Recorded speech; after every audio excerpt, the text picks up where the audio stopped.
about biology, introduction po ng biology. Wait lang yung presentation, loading pa.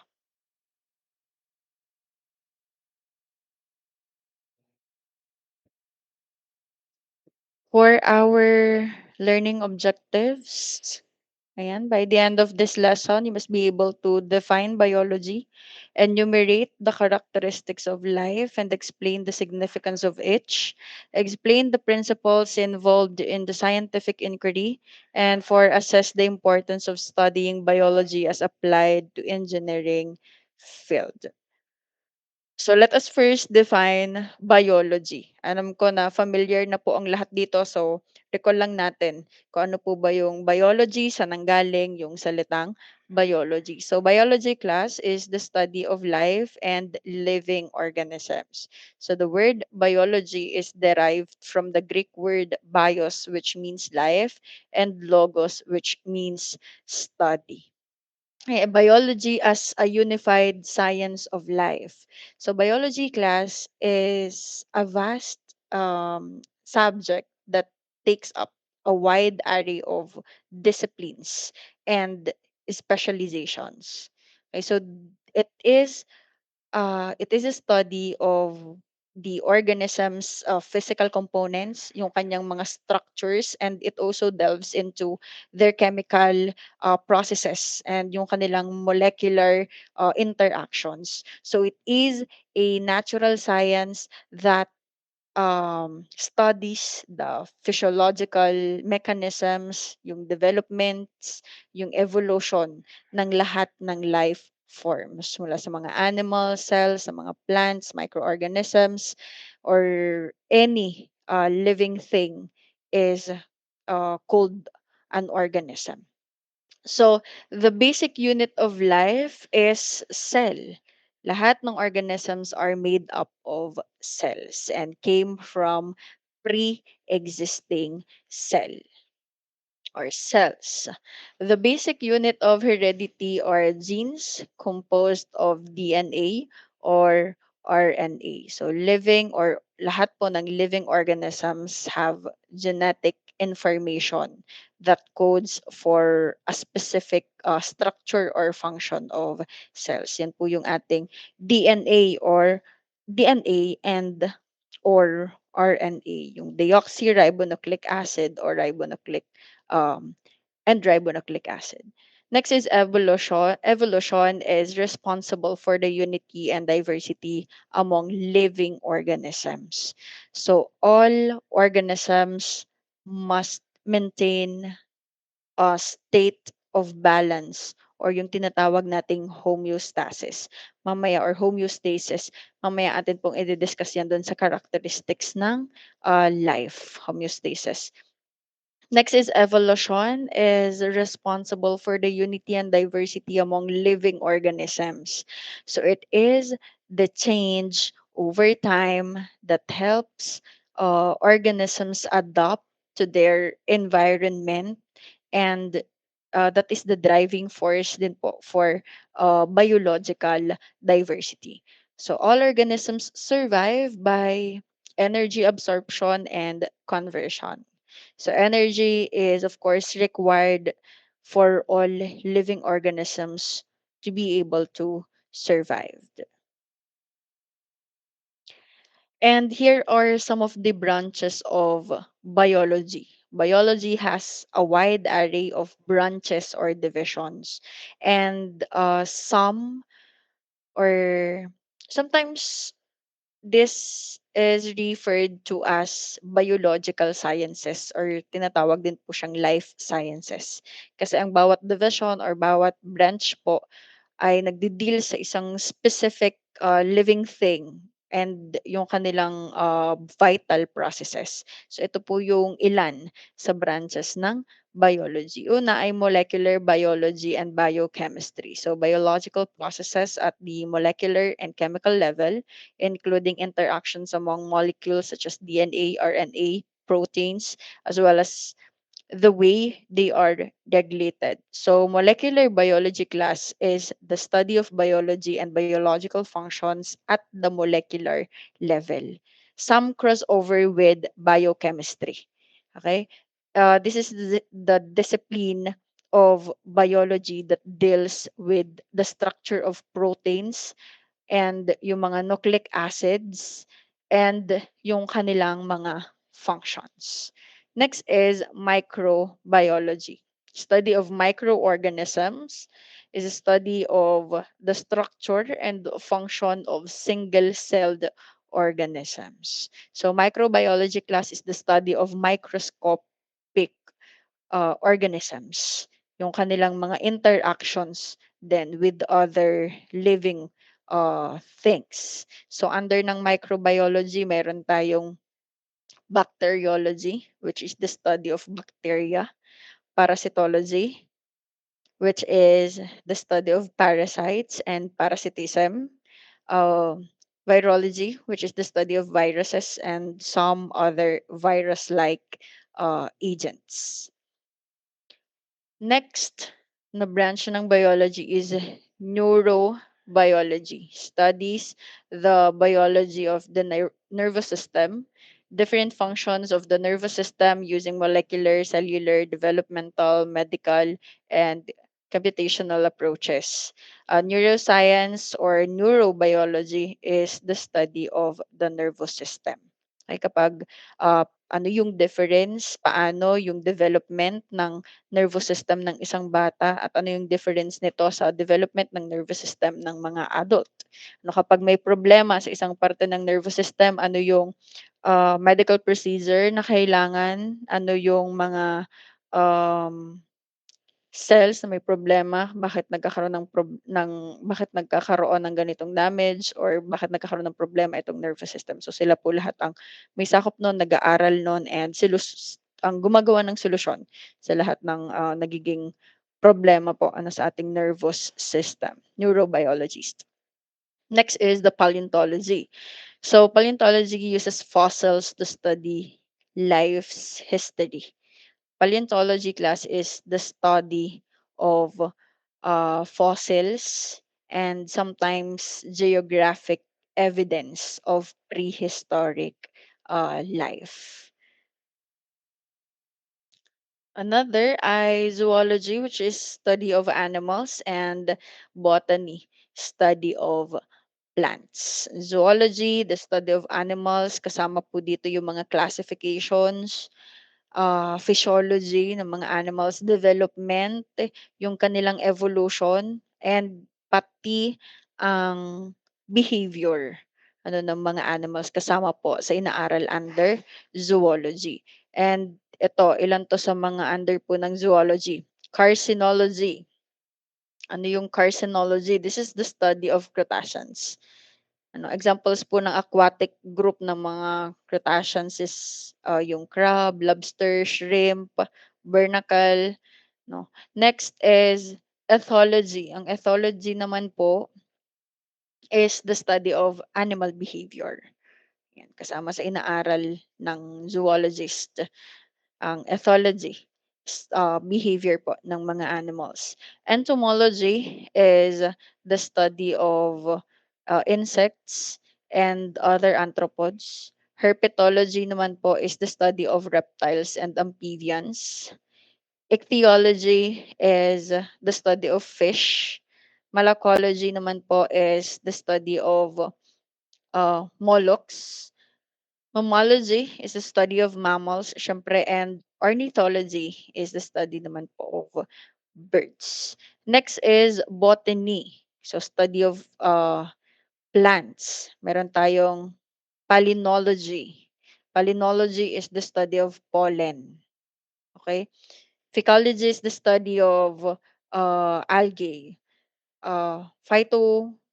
Phytopathology is the study of plant diseases. Ito po ay tinatawag din na plant pathology.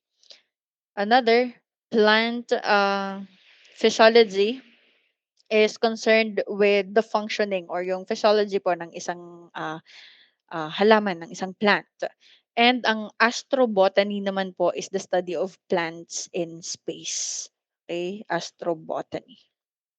So yun po ang ilang branches ng, biology. Madami pa siyang branches pero yan na lang po muna ang aking ipe-present sa inyo since, parang recall lang naman ito nung mga, naaral niyo na, noon. Pero sa inyong manual may ilan pa po kayong makikita doon na branches ng biology. Next is yes, Mr. Perez.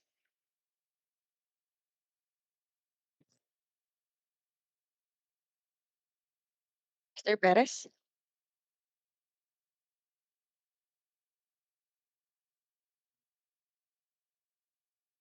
Putol-putol ba ako, class?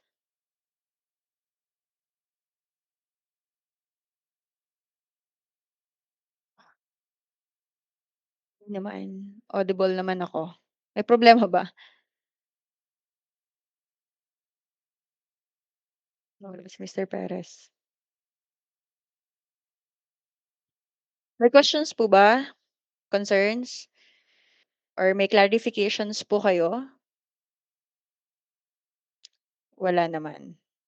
Okay, baka may problema ang internet ni Mr. Perez. Sige, continue tayo. Forensic science, ano naman po yung forensic science?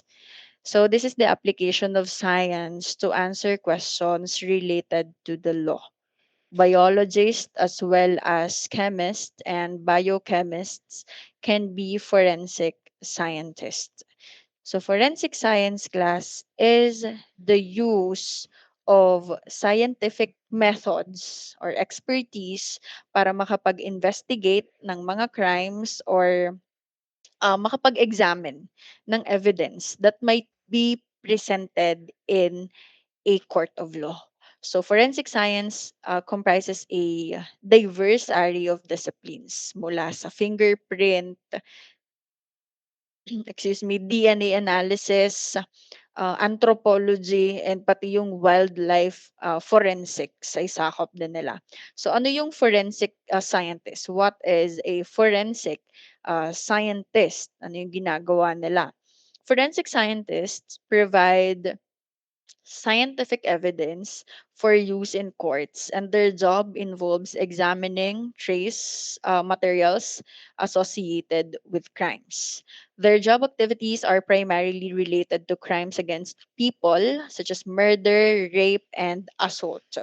And they analyze samples such as hair, blood, and other body fluids, and also processing DNA.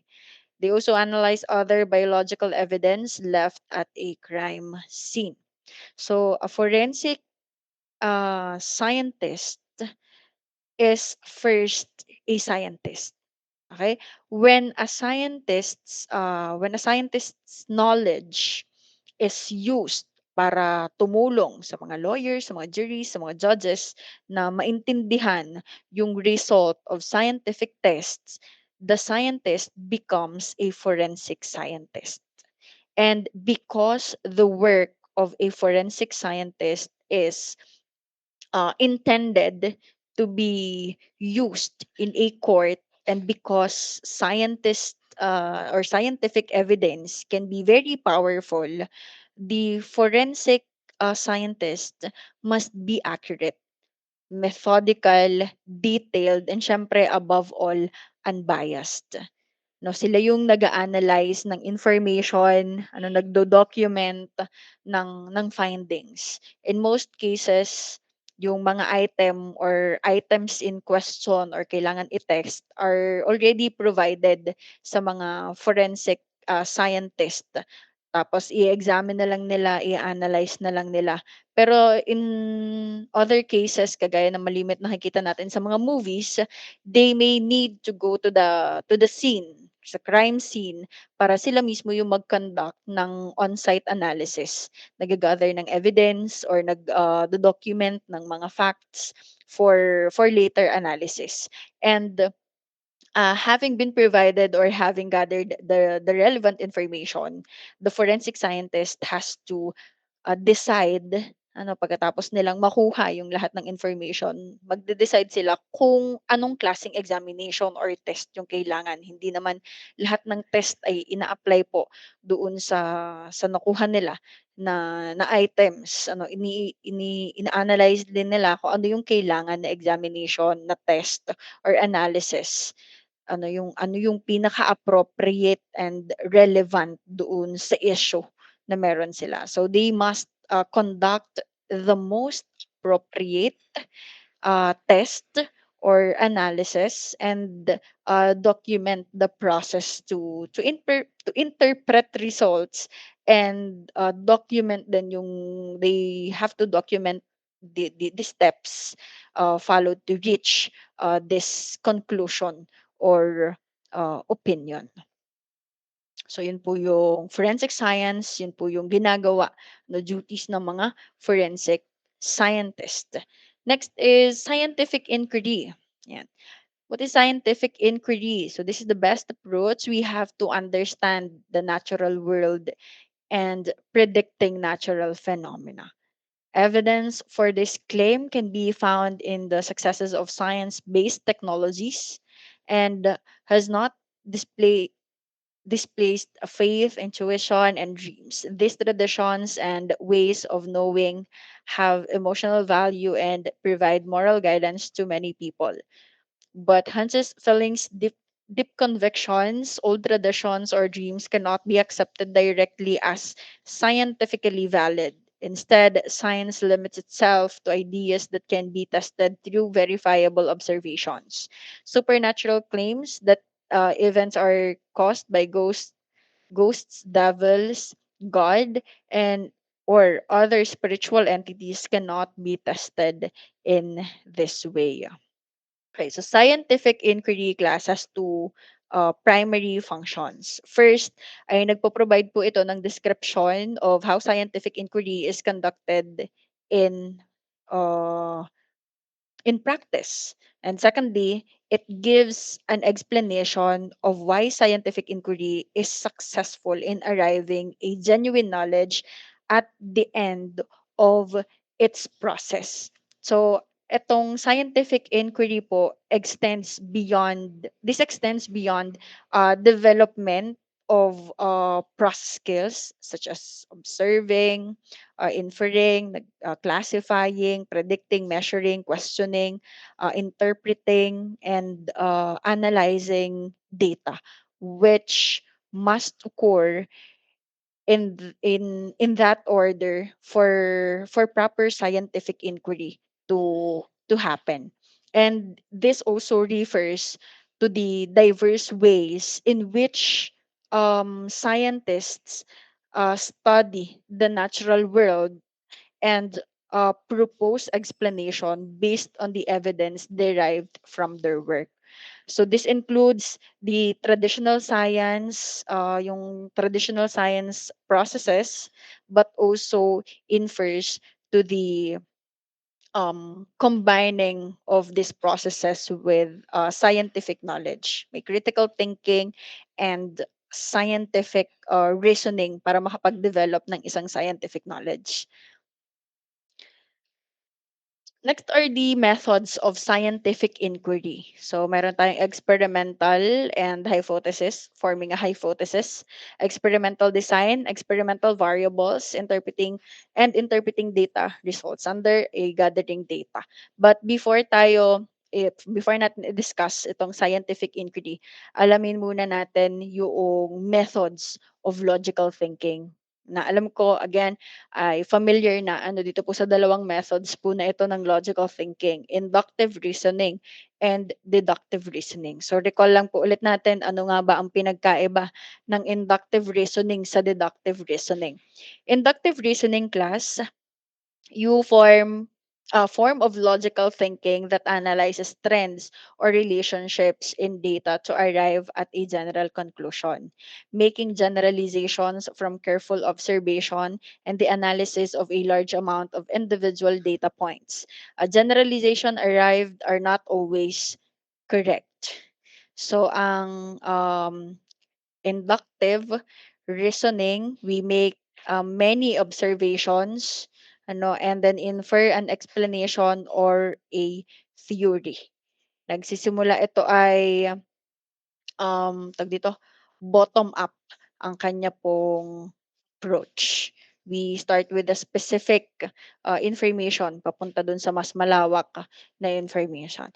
Next is deductive reasoning. Begins from the general principle or law and applies it to a specific circumstance to predict specific results. So kung ang inductive ay dun sa specific nagsisimula, ang deductive naman edi sa general principle papunta dun sa specific idea. Ito naman ay top-down approach ang ginagamit.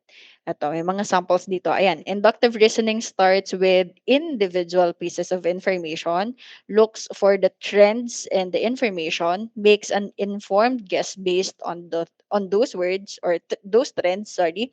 Results may be incorrect. Example, last week your best friend discovered a new restaurant that he really loves. He's eaten there 5 times already. In describing the restaurant to you, he says everything on the menu is delicious. So ang inductive reasoning, yan po yung method of logical thinking that combines observations with experimental information to reach a conclusion.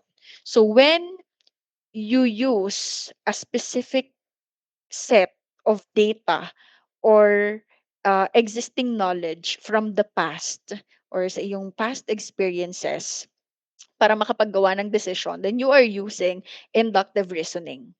Okay, another example, if you review, for example, you review the population information of your city or your barangay for the past 15 years, you may observe a consistent rate of population increase. And if you want to predict what the population might be in the next 5 years, you can use the evidence or information you have para ma-estimate mo kung ano yung magiging population sa mga susunod or sa susunod na 5 taon. So this is inductive reasoning.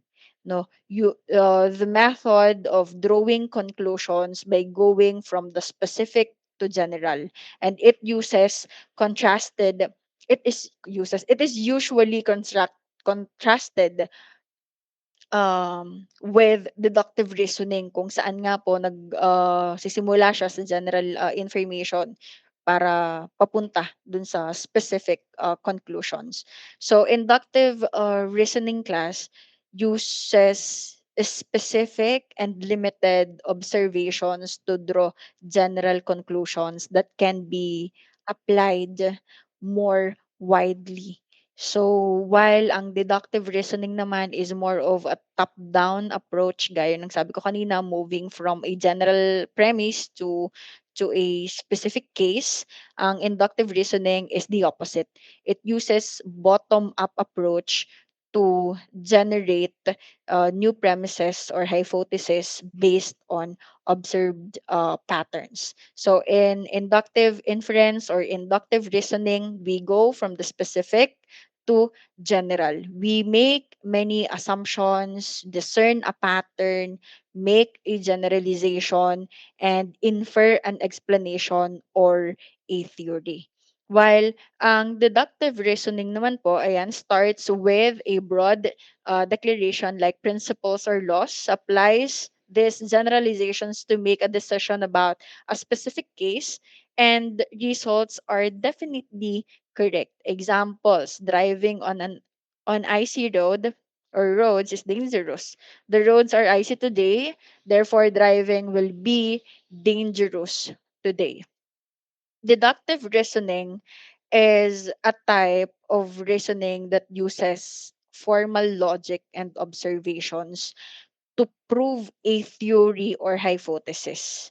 In deductive reasoning, you start with an assumption, and then you make observations or rational thoughts para ma-validate mo or ma-refute yung iyong assumption. So you can use deductive reasoning to apply apply a general law to a specific case or test and induction. So the results of deductive reasoning typically have a logical certainty. For example, another example, um, a marketing division or team evaluates data and reaffirms that their company's biggest demographic is young parents. So, based on this information, they decide to allocate more of their marketing budget to social media platforms that target that group. So, ganun po yung deductive reasoning.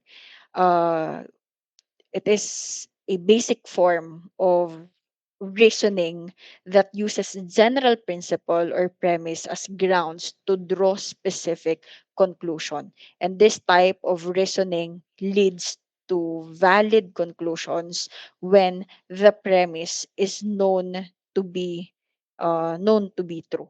Again, in deductive reasoning, we go from general, no, yung theory to the specific, yung observations. So yun po yung difference ng deductive and inductive reasoning. Do you have any questions po or clarifications between the difference of the two? May questions po ba?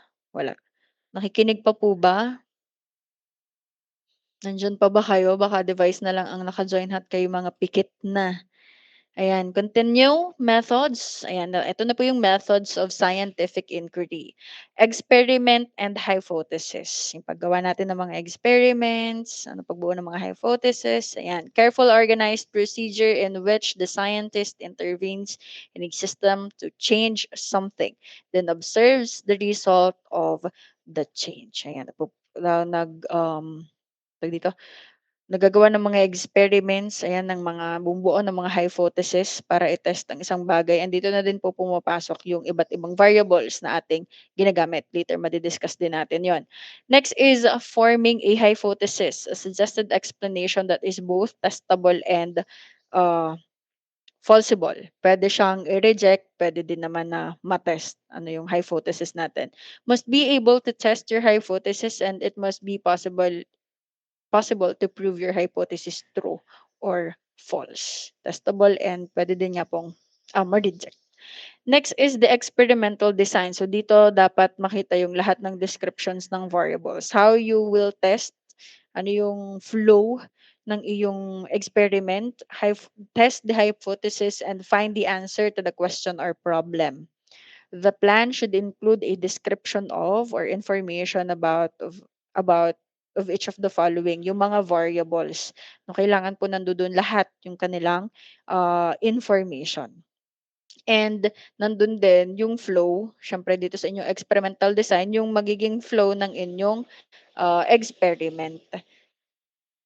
Experimental variables. So, identified to make sure the results are accurate or correct and that the experiment could be repeated in exactly the same way with the same results. So meron tayong tatlong klase ng variables. Una ay manipulated variables. The manipulated variables is the factor that is purposefully and specifically changed by the experimenter or ng scientist. The manipulated variable is also called the independent variable. Yan siguro yon. Malimit naririnig din natin yon. Independent variable, yun po ay manipulated variable or minsan tinatawag din siyang test variable. Okay, pare-pareho lang po yung tatlong iyon. So, variables are manipulated or altered on purpose para ma-identify yung cause and effect relationships sa mga variables na meron ka. So, scientists will change a certain factor and measure the outcomes as a result of that change. So, it is critical that an experimenter only manipulates one variable in an experiment. The reason for this is so that yung data in the experiment can be directly attributed to the manipulated variable. Kasi if a scientist were to manipulate two or more variables at a time, it would be difficult and if not impossible na ma-identify which change caused the effect. Kaya dapat isa lang talaga yung manipulated variable. Kung pare-pareho ay kung lahat ng variables na meron ka ay manipulated, then hindi mo na makikita, wala na magiging accurate na result. Hindi mo na makikita yung cause and effect nitong mga variables na ito sa bawat isa. Dapat isa lang siya.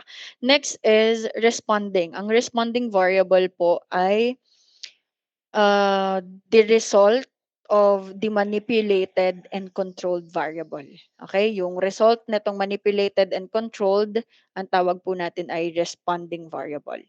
Ang controlled variable naman, this is the variable that remains constant throughout the experiment and this causes your experiment be more accurate hindi pwedeng kailangan talaga meron kang controlled, kailangan merong manipulated, hindi pwedeng pareho siyang manipulated, hindi pwedeng pareho siyang controlled, hindi magiging syempre accurate yun pong ating responding variable yung ating result. Ayan. Another method po ng scientific inquiry ay ito, interpreting results. So, nag-gather tayo ng data, nagre-record ng ating observations. So, meron tayong dalawang klase ng data, ang quantitative and qualitative data. Pag sinabi nating quantitative data, observations and facts can be easily measured. Okay, and then ang qualitative naman po observations that cannot be easily measured. So ang quantitative data, ang examples niya po ay yung mga numerical survey responses. No, pag gumagawa tayo ng research, ang nasa sa ang tawag dito? Ang choices po doon ng inyong mga participants ay always, yung mga gano'n. Tapos may number 1, 2, 3, 4, never, seldom, ganyan. So yun po ay quantitative. Numerical and measurable, yun po ang nature ng isang quantitative data. Ang kino-collect natin ay yung structured methods using nga po yung mga survey questionnaires. And kapag quantitative data, ang ginagamit po nating analysis ay statistical analysis. At ang purpose ng isang quantitative data ay makapag-test ng hypothesis at makapag-identify ng patterns.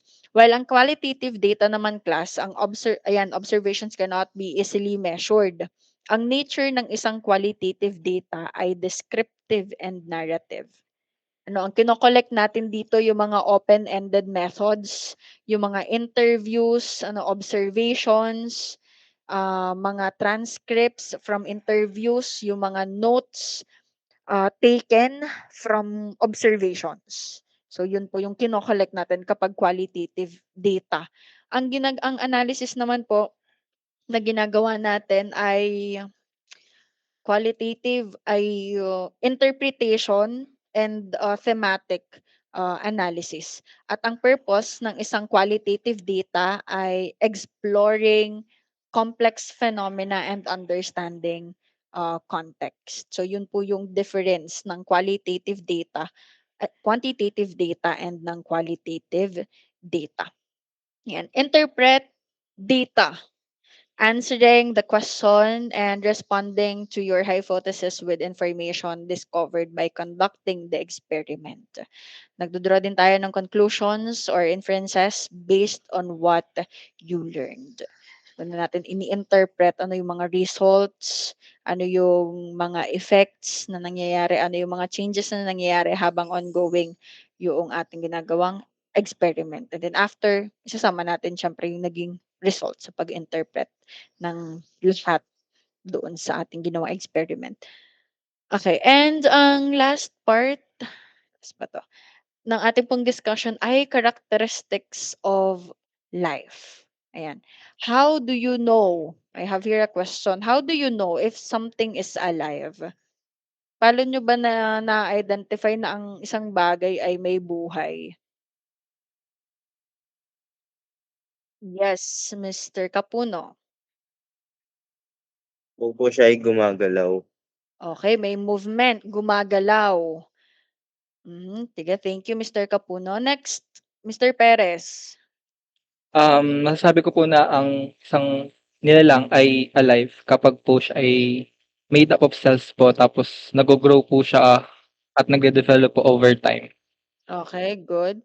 Bukod sa gumagalaw ay may growth and development. Thank you so much, Mr. Capuna and Mr. Perez. Yung iba po, paano nyo nasasabi ng isang bagay na ito ay may buhay or siya ay isang living thing? Bukod siya ay gumagalaw, siya ay nag-grow, may development na nangyayari. Ano pa? May cells. Yes, Mr. Mendoza. Meron pong cellular organization and makapag-reproduct po sila. Okay, may cellular organization and nakakapag-reproduce. Okay, ano pa bukod doon?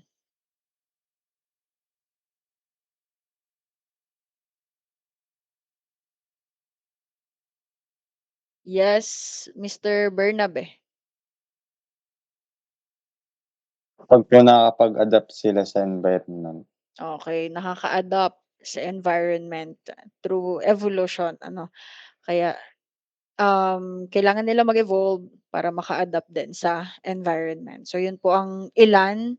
'Pag nag-search kayo madami pa kayong makikita sa internet, ano, pero yun po yung ilan sa mga characteristics ng life. Another question, which of these are alive? So, siguro mag-a-agree naman ang lahat na ang lahat pong nasa sa picture ay alive, ano, lahat ay living organism. But what do all living things have in common? Sa palagay niyo ano po yung, pagkakapare-pareho ng mga living things?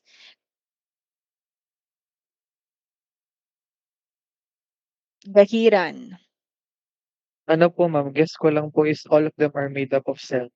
ayan lahat ano merong cell, merong, single cell, merong, marami ang cell, multicellular cell, lahat po ay merong cell. Merong, ah, tawag dito, development na nangyayari din kagaya ng mga binigay niyo kanina na characteristic nga po ng life. So, let's see kung ano po ba itong mga characteristics of life. So we have eight adaptation through evolution na na-mention po ng isa sa inyo kanina, cellular organization, growth and development, heredity, homeostasis, metabolism, reproduction, and response to stimuli. So isa-isahin po natin itong mga ito. Let's start with the adaptation through evolution.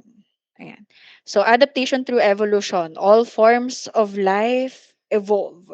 They adapt to the external environment, change their heritable traits, and prepare future generations for more efficient life processes.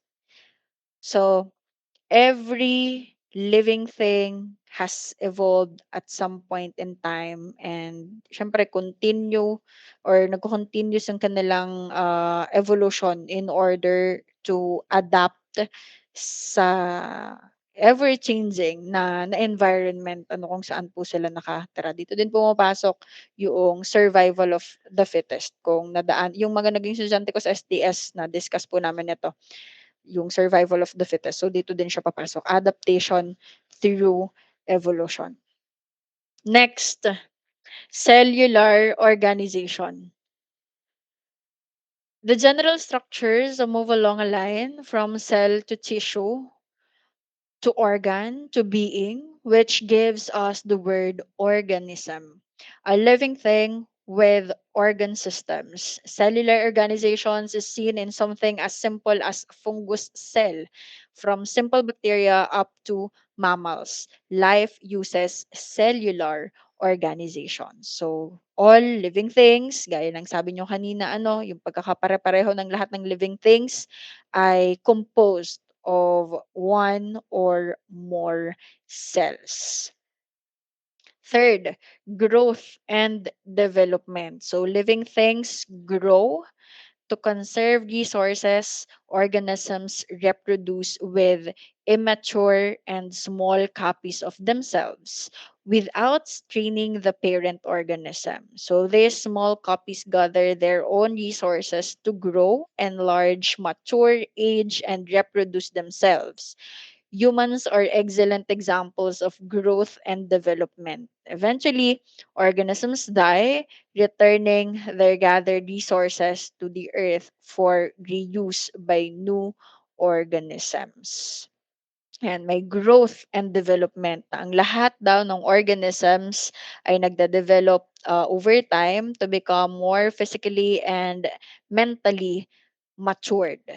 So organisms grow and develop following specific instructions coded by their genes. Merong ilan na nag-grow lang physically, or physically pero mentally ay hindi nagmamature.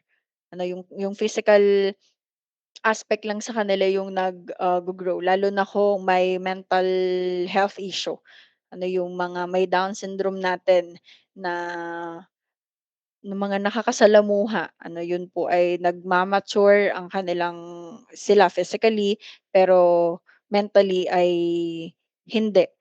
Okay, and ayun, pero still, ah sa ibang aspect may growth pa din, may development, and siyempre considered pa din sila na living organism. And these genes, yun lang talaga is depende sa genes na meron ka. And itong mga genes po na ito kasi yung nagpo-provide ng instructions that will direct cellular growth and also development. Siyempre ensuring that a species young will grow up uh, to exhibit many of the same characteristics as its parents. Nakukuha din natin sa atin pong parents yung kung paano tayo mag-grow and mag-develop.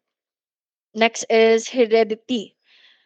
Life transfers characteristics of offspring via deoxyribonucleic acid or DNA and ribonucleic acid RNA.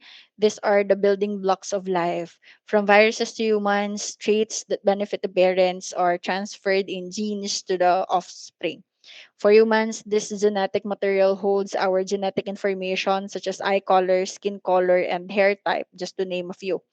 So, eto po yung sample ng DNA and RNA. Ang para madaling ma-identify kung DNA siya or RNA, ang unang titingnan is yung strand. Kapag double strand, yung palaging paganon, DNA siya. Pag single strand lang, isang strand lang siya, di RNA po yun. Okay, so heredity is the ability to pass on genetic material, yung DNA po natin, from parent to offspring. Yung mga small mammal, kagaya na lang for example ng guinea pigs. Okay, guinea pigs are very interesting because of the different breeds and how heredity affects them. For example, if a brown, long-haired male guinea pig were to reproduce with a ginger and white, short-haired female, they might have offspring with a variety of different inherited traits. So itong guinea pigs could produce one short-haired brown baby and another ginger and white long-haired baby, yung combination na nung characteristics, physical characteristics nung kanilang parents. And in this example, uh, this adult guinea pigs have passed down yung DNA to their offspring, resulting in similarities in heritable traits such as yung fur length at saka yung color niya. Okay, so yun po yung heredity. Next is homeostasis, maintaining a stable internal environment. Homeostasis, ayan, your body, like that of a cat or a cactus, must maintain a stable environment inside. So homeostasis is a living thing's ability to maintain stable internal factors or yun nga po internal environment. Such as, example po nito, yung ating blood pressure. Hindi pwedeng delikado kung siya ay hindi stable. Tumataas, nagno-normal, biglang bumababa. Okay? Body temperature, yung water balance po sa ating mga cells. Kaya yan po yung kailangan ay stable. And in order to function properly, our cells need to have appropriate conditions such as proper temperature, pH, and appropriate tag dito, concentration of diverse chemicals. So these conditions may, however, change from one moment to the next, and organisms are able to maintain internal conditions within a narrow range almost constantly despite environmental change through homeostasis or homeostasis. Next is metabolism. Yan, kung saan natin kinukuha ang energy din na mayroon po tayo for us to function well every day. Metabolism, an organism's chemical reactions inside cell, tissues, organs, and living beings perform various actions that keep the organism alive. These reactions break down incoming food, send nutrients to cell, remove waste products, transform energy, and synthesize new chemicals. Together, these processes lead to growth, system repair, and excretion. So photosynthesis in plants is a metabolic process. Metabolism, that is an organism must use chemical or itong mga chemical reactions na ito para i-process or para magamit yung resources from the environment in order to continue functioning. Makukuha natin dun yung mga energy na meron tayo, yung mga nutrients kung tayo ay nagme-metabolize ng mga, for example, yung mga kinain natin.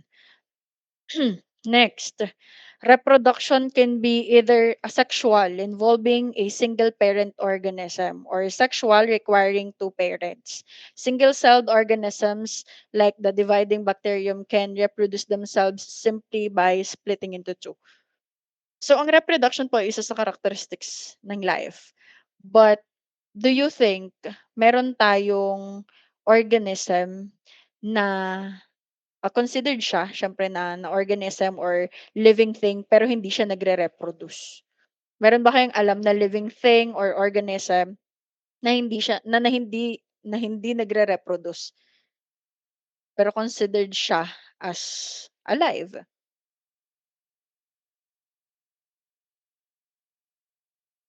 Anyone from the class? Ano yung alam niyong living organism or living thing na hindi nagre-reproduce?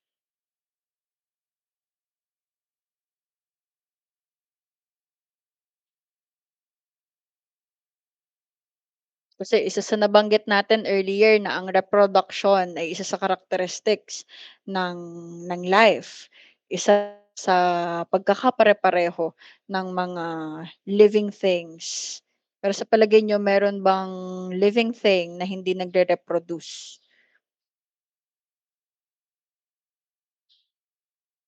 Anyone? Meron po ba? Any wild guess? Mr. Perez? Infertile human couple po. Ayan, infertile human being.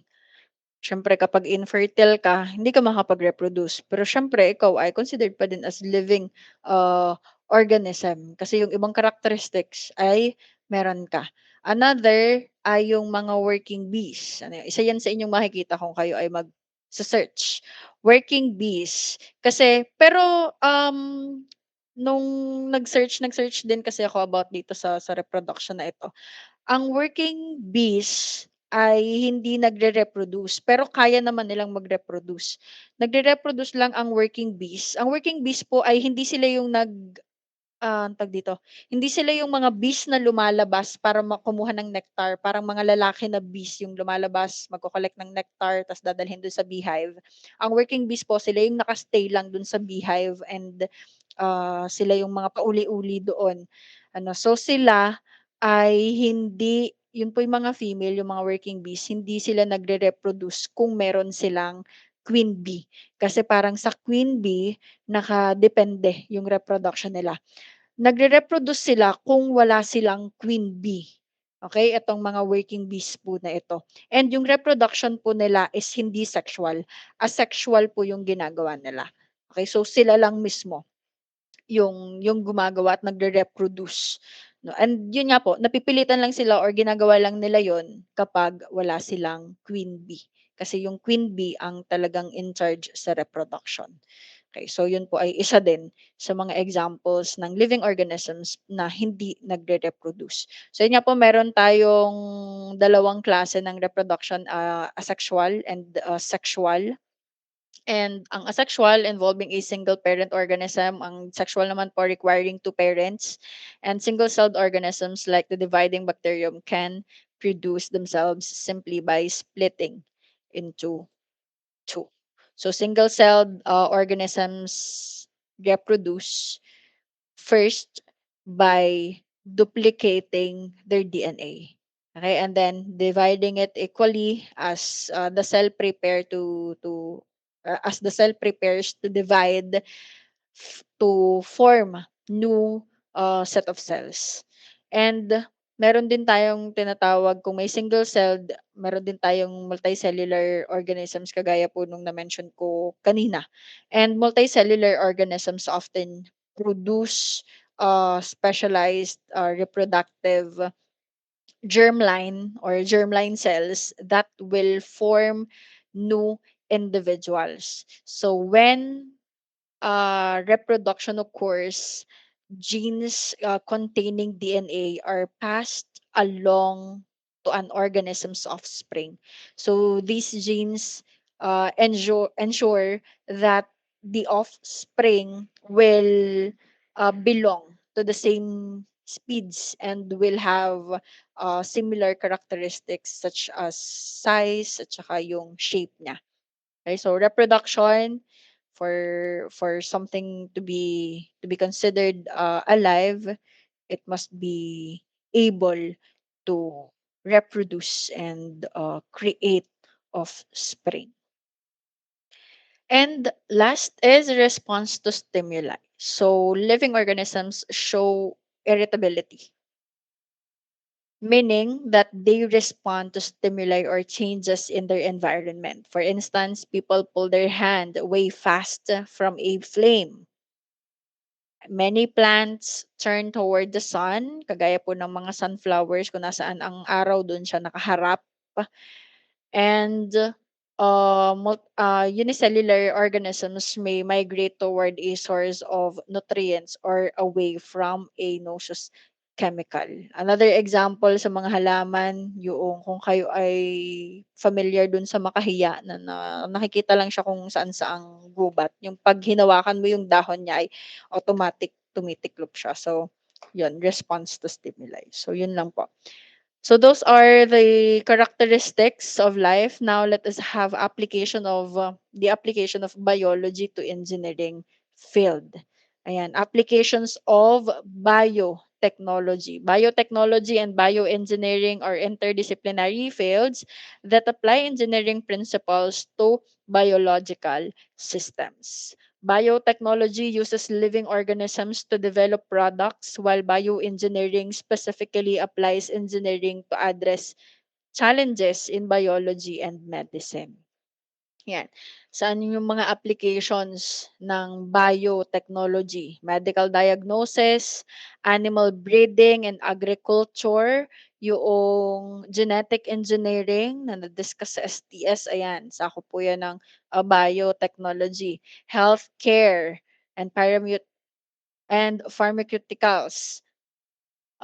Improvement in food technology, fermentation technology, recombination of DNA and technology, plant agriculture and crop improvement, and also environment and energy management. Kung paano natutulungan ng biology, ng engineering, or gamit ang engineering ng biology and uh, medicine, yung mga challenges or problems na na-e-encounter natin sa ating buhay. So, for your activity na ipe-present niyo sa akin on Friday, ayan, so you are going to cite 2 examples of the important applications of biology in the engineering field. Gusto ko po yung mga, specific na examples. Ano yung mga devices na meron tayo, siyempre kaya nagkaroon ng devices because of engineering. Ano, paano siya nakatulong sa biology, paano niya nasolusyonan yung problema na meron po tayo. So mag-research kayo ng puwede at least 2 examples. Yan po ay orally ninyo ipe-present on Friday. Hindi naman class kailangan ay sobrang haba, siguro a minute or 2 ay enough na para mai-present po ninyo yung inyong 2 examples. And then, baka may magtatanong po, "Ma'am, paano po 'pag may nakapareho since magre-research nga po kayo?" Or puwede naman na hindi research, through observation lang. Um, Puwede naman po na may makapareho, hindi naman kasi mahirap iwasan na may makapareho. Pero dapat malalim yung pagkakaalam niyo dun sa inyong example, para kung ano na yung nasabi nung nauna sa inyo, meron pa kayong maidadagdag. Okey, hindi yung kung anong exactly sinabi nung nauna, yun lang din yung inyong masasabi about po dun sa inyong example. So dapat ay, humanap tayo ng example and aralin natin kung paano nga po ba na-apply yung biology sa engineering field. Okay. And then eto pong mga naka-bullet ay inyo lang isa-search yung mga terms na dine-define or kailangan para po dito, study of cancer, ano yon, study, ayan, branch of science which deals in the study of living beings. And kasi lahat 'yan ay kasama sa inyo pong sasagutan sa, tawag dito, dito sa inyong manual. Okay, since hindi niyo pa kasi hawak yung manual ngayon, assignment kasi siya dito, nakalagay naman siya dito sa inyong manual. Eh, dahil nga po wala pa kayong copy nitong manual, kaya 'yan na lang muna. Inyo na lang po munang isulat, pero kapag or i-research, sauluhin at 'pag sinagutan niyo siya dito wala na po kayong, siyempre copy ng kung ano yung sagot niyo diyan. Ibinigay ko na lang ng maaga para po makapag-prepare kayo and para maisagot niyo siya dito sa nasa sa manual niyo, okey? And paki-screenshot po niyan kasi may kasunod pa. Yan na po ang inyong gagawin hanggang 5 PM. Eto pa ang kadugtong. Sino ang father of zoology? Ano yung study of hearts, study of pigments, deals with the application of laws and physics to biological, occurrences, study of fungi, yan po. Okay, again, lahat po 'yan ay kailangan, ma-identify niyo kasi may sasagutan kayo sa manual on Friday. And please be present on Friday kasi nga po may activity po tayo. Okay, activity, yung ipe-present niyo isa-isa po 'yon, tigdadalawa. Kung kaya niyo ng 5, gusto niyo ay 5 ang inyong ipe-present, wala pong problema. Graded po lahat 'yan. Okay, tapos yang mga nakabulat po na 'yan, dito niyo siya sasagutan. So, tandaan niyo kung ano yung inyong mga ire-research na 'yan, ang sigurado lahat 'yan kasama. And, on Friday ide-distribute ko po ito, and Mr. Class Representative, Mr. Abanilla, pasingil po ng 220 para daw po dito sa, manual. Kung ano yung convenient sa inyo. Kung gusto po i-GCash, puwede naman pong GCash. Kung gusto cash, pwede din naman pong cash hanggang Friday. Okay, please hanggang Friday. Kasi kung ano po yung babayad niyo sa'kin, ifo-forward ko lang po